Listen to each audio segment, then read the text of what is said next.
tick. Welcome back to it, everybody. I hope you guys are still enjoying the show and you're still watching the #1 teen show in all the land. It is Hn9 right here on SABC2. Now, it is a Monday, so we figured let's just make things a little bit serious right now. We are having a talk show on a simple thing, you know, when life just simply sucks and we just can't take it anymore. So hop on to Facebook and Twitter right now. Keep the conversation going. The hashtag is Hn9Whine. We do have a councillor in the building. Her name is Michelle Shea, as well as our fantastic studio audience. A big welcome to everybody. How's everybody doing? We're good. Michelle, how are you doing? Oh, good, thank you. All right, so I'm just gonna keep it simple. I'm gonna actually dive straight into it. I want you guys to randomly name situations that have left you feeling very frustrated and very uneasy and annoyed. I'm gonna start with you, my love. I think a situation where I'm very frustrated in is when my mother comes home and she's like in this bad mood and then she takes it all out on me of her day and then she tells me, she chases me away and then she's like, I'm not in the mood now, I need space. And yeah, that can be very frustrating, especially when you want to vent and she's just not in the mood, hey? Anybody else want to add on to that? When I don't get money for something I want, and I kind of get frustrated because I don't really... Yes, I don't really get the money because I have to do something to get the money. So basically we've distinguished the fact that, you know, it's usually close family, friends and family that usually, you know, frustrate us the most. Why is it? Why is it always the close relationships that tend to complicate, that tend to be the most complicated, rather? That's a great question. I think that the reason is because we invest so much of ourselves in those relationships. So whether they're family or whether they're friends, and it includes all the kinds of lots and lots of emotions of jealousy and love and confidentiality and all of those things. And with those close relationships comes expectations. Am I right, guys? Close relationships bring expectations. Anyone who says there are no expectations, rubbish. That's not true. And when we have expectations from close relationships, there are lots of disappointments, unfortunately, and we feel let down. Agreed. And that's what makes them so complicated, I think. And another complicated thing, if you actually can turn it up a notch, is punctuality. You know, that friend that is always late for things, right? And it's okay to confess to being that friend, guys. Like, it's okay to be the late friend. Have you guys had situations like that where punctuality is, you know, a really frustrating factor in your relationships with your friends? Yes, when we have to go somewhere, have this friend who's always late and is delaying everything, so I have to wait for her to like get everything sorted out. And it really isn't a good thing to be late because like you have to wait and the taxis are a problem, but are you sure that you're not one of those friends that is a late bloomer? Sure I'm not one You're of positive. I'm positive. Bali, you did confess to being one of those friends. Yes, I am, and I take it from my mother. You take it from your mother, so it's a generational thing. I don't believe in that. I don't believe in that at all. What do you think about that, Michelle? Is it a problem, you know, when it comes to punctuality and lateness? I think the problem is not so much the punctuality and lateness. The problem is when you guys don't feel that you can be honest enough to say, listen, every time we make an arrangement, you know, you mess it up. And not be afraid to actually say what is acceptable in that relationship. I think that's the most important thing, guys, to feel free to be honest with your friendships. You know, and actually call them and challenge them if there's an issue. I think that's really, Would you guys agree that, you know, communication is definitely a key, you know, factor in relationships, that it's a very important thing? yes, because if you don't communicate, you won't know what's on that person's mind, and you can assume your own things by thinking, okay, you quiet, you are like this, you are like that. So. I just want to say hello to all the friends out there. Listen, if you are an hour away, tell me, text me, okay? Maybe I can do a bit of shopping while I'm waiting instead of saying I'm 2 minutes away and you're not. But let's just speak about this one, guys. This is the most frustrating for me. That friend who does not return things, okay? It can be a simple thing like a CD, a book, an item of clothing. Have you guys had friends like that? My cousin, she doesn't necessarily borrow things. She just takes them without me knowing. And then when I get to her house, I found out she takes it. And then I just take it back and it goes on like that until one of us brings it out. Ugh, that sucks, man. Let me just speak to the dudes a bit. Wanga, have you had a situation like that where it really frustrated you? It happens a lot to me, especially I'm a soccer player. Sometimes ndiyakwazi ubolekisa nge-talk sam ndilindele uba masibuye back. And then zingabuyi. Uhandlisha njani situation enjalo? ngiyenthetha nomjita Yeah. fethu talk some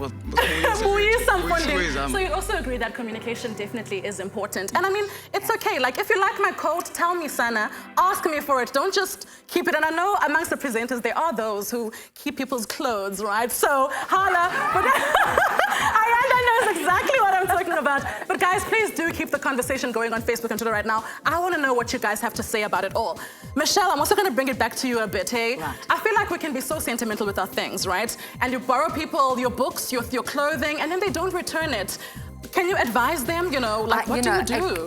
It's such a great question because I think that teens around the world, you know, have to deal with these things all the time. And I think it comes down to one real main issue about engaging and having relationships, and that's not being afraid to be assertive. And say, guys, this doesn't work for me, it's not cool, you know, what is it that does work? Sure, you can borrow my stuff with pleasure, but send it back to the Return it. Absolutely. And I think, you know, and I think, don't you agree, guys, that at the end of the day, if you say it like it is and not be afraid to do that, that it actually works out much better. And it's okay to have boundaries, guys. It's okay to say no. It's okay to be stern, you know. Absolutely. Yeah. Absolutely. Be assertive. It's not about being aggressive. Okay, but it is about saying, what do I need, what works for me, and what doesn't, and that's really okay to do that. Most definitely, guys. Keep the conversation going on Facebook and Twitter. We still want to hear from you guys. What are your stories? Also, call us, 083-913-3011. Hectic. Welcome back to Educators. You're still watching Hn9 right here on SABC2. Guys, keep the conversation going on Facebook and Twitter. We want to know, you know, all of those stories, any questions you have when life completely drives you crazy, when life just ain't good. Hop onto Facebook and Twitter right now. Also call us, 083-913-3011. We're still chilling with our fantastic studio audience as well as our councillor, Michelle Shea. She's here to help us, okay? Solve all of those sticky questions that we've always been dying to ask. So please, guys, hop onto Facebook and Twitter right now. But let's just take it up a notch, ladies and gents. Let's speak about, you know, the friend who is always either in a financial crisis or in some sort of trouble, always needy, always calling you. And then it makes you, it kind of sort of dents the relationship where now you're going to begin to not answer messages, not take calls, and it's going to ruin your relationship, really. Have you ever had a friend like that where that was the situation? It's not that I always have a friend that's just at the whole school, always looks for money by you. It's like your mommy gives you a 10 rand and then they come, do you have a 2 rand? Or some people, they ask, do you have a 5 rand? And then you're like, but this is my lunch money. So what do you do? Like, you want to give them, but also you need food for yourself. And it's kind of a tricky situation. I have to also admit that ever since I started presenting right here on the show, I've had friends asking me every end of the month, can you please borrow me cash? So guys, stop it, please. Anybody else has a friend like that, very needy, always in a crisis? Amy? Yeah, I used to have like friends like that, and especially at school, and, like you walk around, like come from the tax shop and just always asking for like 50 cents. You know, Gosh. Yeah, it's bad. We just have to deal with those.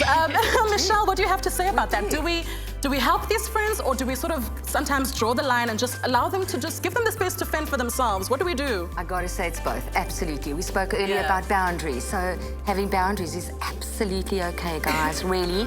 But at the end of the day, also know, be a friend. If you're a friend, be a friend. So what does that mean, you know? So there are gonna be some days that it's okay to lend, and there are gonna be other days that you're gonna say, listen, sorry, not happening today, and that's okay too. And it's also okay to assist, guys. We're not saying like always say no. Like, I feel like weigh the situation. Absolutely. And if it makes sense to you, then help out. If you can't, then be able to say no, yes? Also, guys, another question that I'd like to ask you guys, have you ever been that friend that holds a grudge, you know, the silent treatment friend who sort of shies away from really facing the situation and communicating, but just chooses the silent treatment as a way out? My cousin and I, like when we have an argument, we kind of take space away from each other just to cool down and just to cool off and just let things just keep our relationship going and stay close and has that always worked for you? Has that been a great? It like really works for us because it gives us time to like make sure that we don't say something we don't mean. Do any of you guys have friends like that? You know, friends that give you, you know, a lot of silent treatment. How does that make you feel? Does it help the situation anyway, Mbali? You can. Okay, she wants to answer first. Silent treatment doesn't help because it sort of damages your friendship. Because the key is communication. You can express your feelings and then you'll work it out from there. And then, Bali, do you also want to add on to that? Yes. Me and my best friend, we always have the silent treatment. Sometimes we don't even have a fight. It's just like, okay, we're not talking to each other. But then when we get back together, there's that tension. it damages the relationship. And I have to also confess to being that friend, hey? Sometimes I'm also afraid to address the situation and communicate. You're just so hurt that you'd rather just keep quiet, really. Is that a good way to solve? I think that some people are good with confrontation and others aren't. And I think cooling off periods are not a bad thing. Yeah. But in the grand scheme of things, I think that you're absolutely right. Not communicating is damaging more than it's helpful. And I think that you have to find the middle ground about what helps you in that particular, because all relationships are different. And the way you communicate with one friend as opposed to another friend, right, guys? You have different relationships, right? So what works with one doesn't necessarily work with the other. Exactly, and that's okay. But I do agree that communication is absolutely key in one way or another. Most Absolutely. definitely. Yeah. We're actually going to take a comment on Facebook right now. Let me see. This one is from Patience Sechobela. It's hashtag Hn9 Whine. My friend raises her tone when she talks. So to avoid that annoying habit, I do all the talking, especially while we are in public. Okay, I don't know how this can work. Speaking at the same time, I don't know. What do you guys have to say about this one? I don't think that that's right because you're trying to prove a point. And if that person is shouting over you, then it's difficult to explain that point. I agree. And sometimes you do have friends who have similar personalities. We love to talk, you know, as girls. I know what I'm talking about, all right? Where you don't give others a chance to sort of voice their opinion and say what they have to say. Do you guys have any friends like that are just always constantly the ones that are speaking and just don't give others a chance? I'm necessarily the loud friend in my group. Me too, don't worry. Like, when I have something to say, I need to say it, and then I get so excited to tell them. Yeah. Then everything just builds. You are in that group, the loud mouths. It's okay, it's all right. Do we have any? I think we have some more questions on Facebook. I think we have one more right now. This one is from Ashante Amish Mvunge.